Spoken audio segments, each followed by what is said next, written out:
ഞാൻ മധുവിലേക്ക് വരാം. മധു, എങ്ങനെ കാണുന്നു? ആഗോള അയ്യപ്പ സംഗമം തിരിച്ചടിച്ചോ? 3 കോടി രൂപ സ്പോൺസർഷിപ്പിലൂടെ കണ്ടെത്തി എന്നുള്ളതാണല്ലോ. ആരൊക്കെയാണ് സ്പോൺസേഴ്സ്? ഒന്ന് ധനലക്ഷ്മി ബാങ്ക്, അത് ദേവസ്വം ബോർഡ് ആണ് അവരുടെ ഏറ്റവും വലിയ ക്ലയൻറ്റ് എന്ന് പറയുന്നത്. രണ്ടാമത്തേത് ഈ കേരള ബാങ്ക്, സഹകരണ വകുപ്പ് മന്ത്രിയാണ് ദേവസ്വം വകുപ്പ് മന്ത്രി. ഇനി കിട്ടാൻ പോകുന്ന 1 കോടി എന്ന് പറയുന്നത് അദാനി കൊടുക്കും എന്ന് പറയുന്നതാണ്. സഹകരണ വകുപ്പ് മന്ത്രി തന്നെയാണ്, ദേവസ്വം വകുപ്പ് മന്ത്രി തന്നെയാണ് തുറമുഖ വകുപ്പും. അപ്പോൾ ഞാനും ഭദ്രയും ചിറ്റപ്പനും എല്ലാവരും കൂടി ചേർന്നാണ് ഈ സ്പോൺസർഷിപ്പ് ബോർഡ് എന്ന് പറയുന്നത് ഒന്നാമത്തെ കാര്യം. പിന്നെ അയ്യപ്പ വിശ്വാസികളെ അല്ലെങ്കിൽ അയ്യപ്പ വിശ്വാസം ഊട്ടി ഉറപ്പിക്കാൻ പൊതു ഇടങ്ങളിൽ നിന്ന്, മലേഷ്യയിൽ നിന്ന്, ഉത്തരേന്ത്യൻ സംസ്ഥാനങ്ങളിൽ നിന്നൊക്കെ ആളെ വിളിച്ചു കൊണ്ടുവരികയാണ്. എന്തിനാണ് അയ്യപ്പ വിശ്വാസം പടർത്താൻ? ആദ്യം വിശ്വാസത്തിലെടുക്കേണ്ടത് അയ്യപ്പ വിശ്വാസികളെയാണ് എന്നുള്ളതാണ്. ഈ ആഗോള അയ്യപ്പ സംഗമം നടക്കുന്നതിനിടയിൽ പീഠത്തിൻ്റെ പ്രശ്നം വന്നപ്പോൾ പറഞ്ഞ ഒരു വാക്ക് നിങ്ങൾക്ക് എല്ലാവർക്കും ഓർമ്മയുണ്ടാകും. അയ്യപ്പ സംഗമത്തിൻ്റെ ശോഭ കെടുത്താൻ, കറക്റ്റ് വേർഡ് അത് തന്നെയാണ്, ശോഭ കെടുത്താൻ വേണ്ടിയിട്ടാണ് ഈ വിവാദം വരുന്നത് എന്നുള്ളതാണ്. ഈ വിവാദം വന്നത് എങ്ങനെയാണ്? ഈ വിവാദം വന്നത് ഹൈക്കോടതിയുടെ ദേവസ്വം ബെഞ്ച് സ്വമേധയാ ഈ കാര്യങ്ങളിൽ അന്വേഷണം പറഞ്ഞപ്പോഴല്ലേ, അല്ലാതെ ഏതെങ്കിലും മാധ്യമങ്ങൾ വാർത്ത കൊടുത്തപ്പോഴാണോ? മാധ്യമങ്ങൾ വാർത്ത കൊടുത്തത് ഹൈക്കോടതി അസാധാരണമായ തരത്തിൽ ഇങ്ങനെ ഒരു കേസിന് സ്വയം ഇറങ്ങി പുറപ്പെടുകയും പരിശോധിക്കുകയും സ്വമേധയാ കേസെടുക്കുകയും ചെയ്തപ്പോഴാണ്. ആർക്കെങ്കിലും അവകാശപ്പെടാൻ കഴിയുമോ പ്രതിപക്ഷത്തിന്റെ മുറുമുറുപ്പാണ്, വലതുപക്ഷ മാധ്യമങ്ങളുടെ കുത്തിത്തിരിപ്പാണ് എന്നൊന്നും പറയാൻ കഴിയില്ലല്ലോ? ഇല്ല എന്നാണ് ഞാൻ വിചാരിക്കുന്നത്. അപ്പോൾ ഇങ്ങനെ ഒരു സംഭവം ഉണ്ടാകുന്നു, അതിനെ ശോഭ കെടുത്തൽ മാത്രമായി ചുരുക്കുന്നു. ആ സ്വർണ്ണക്കൊള്ള കേസ് ഇന്നിപ്പോൾ എവിടെ എത്തി നിൽക്കുന്നു? എത്ര പേർക്ക് അതുമായി ബന്ധപ്പെട്ട് ജയിലിൽ പോകേണ്ടിയിരിക്കുന്നു? ഇപ്പോൾ സ്വാഭാവിക ജാമ്യം കിട്ടി പുറത്തേക്ക് വന്നുകൊണ്ടേയിരിക്കുന്നു.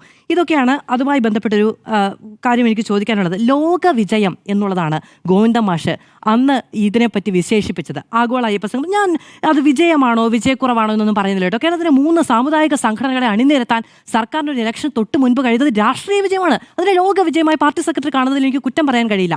ഇതിപ്പോൾ സുതാര്യതയുമായി ബന്ധപ്പെട്ട പ്രശ്നമാണ്. നിങ്ങൾ ഈ പറഞ്ഞ കാര്യങ്ങളൊക്കെ ശരിയാണ്.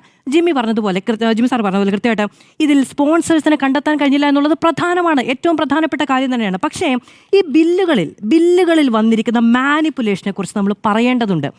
ഈ ഊരാളുകൾ, അതിപ്പോൾ മരിച്ചത് കീചകനാണെങ്കിൽ കൊന്നത് ഭീമൻ എന്നുള്ളതാണല്ലോ പറയുക. അപ്പോൾ ഊരാളുകൾ സ്വാഭാവിക ചോയ്സ്, അവരുടെ ക്രെഡിബിലിറ്റി ഒരു വലിയ ഘടകമാണ് എന്ന് പറയുന്നത് വാഗ്ബടാനന്ദൻ അല്ലേ? അപ്പോൾ സ്വാഭാവികമാണ്, അങ്ങനെ തന്നെ വരണം.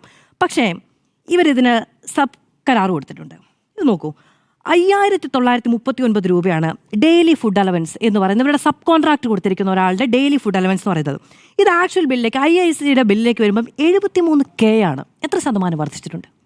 73K ആണ് വരുന്നത്. എത്ര ശതമാനം അധികം ബിൽ? അതിൽ മാനിപ്പുലേഷൻ ഉണ്ട് എന്നുള്ളതാണ് ഓഡിറ്റ് റിപ്പോർട്ട് ചൂണ്ടിക്കാണിക്കുന്നത്. എങ്കിൽ എത്ര ശതമാനം അധികം വന്നിട്ടുണ്ട് എന്നുള്ളതൊന്ന്.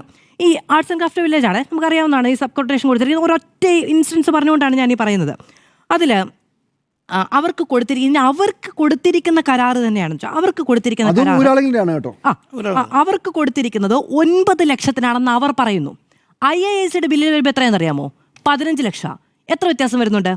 5 ലക്ഷത്തിൻ്റെ വ്യത്യാസം.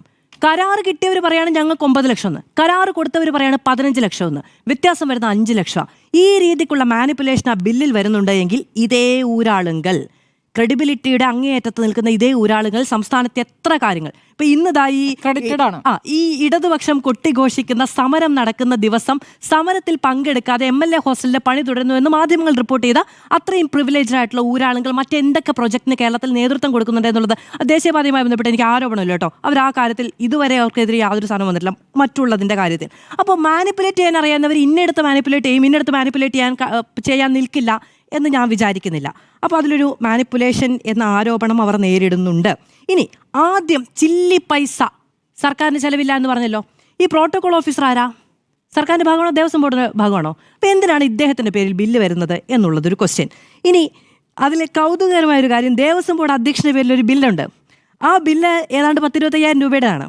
ആ മുറി ബുക്ക് ചെയ്തിരിക്കുന്ന മൂന്നാറിലാണ്. ഈ മൂന്നാറ് വഴി ദേവസ്വം, ഈ പമ്പ മലപ്പുറത്തേക്ക് വരുന്ന ഒരു വഴി അദ്ദേഹത്തിന് വളരെ പ്രത്യേകമായി അറിയാവുന്നതായിരിക്കും. മൂന്നാറ് വഴിയുള്ള ആ യാത്ര അദ്ദേഹം ഒന്ന് വിശദീകരിച്ചാൽ കൊള്ളാവുന്നതാണ്. ആ കല്ലാറിലുള്ള റിസോർട്ടാണ്. ആ റിസോർട്ടിന് 25,000 രൂപയാണ് ബില്ല് വന്നിരിക്കുന്നത്.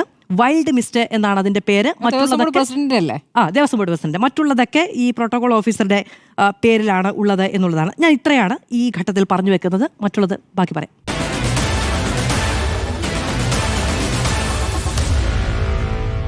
Meet the editors.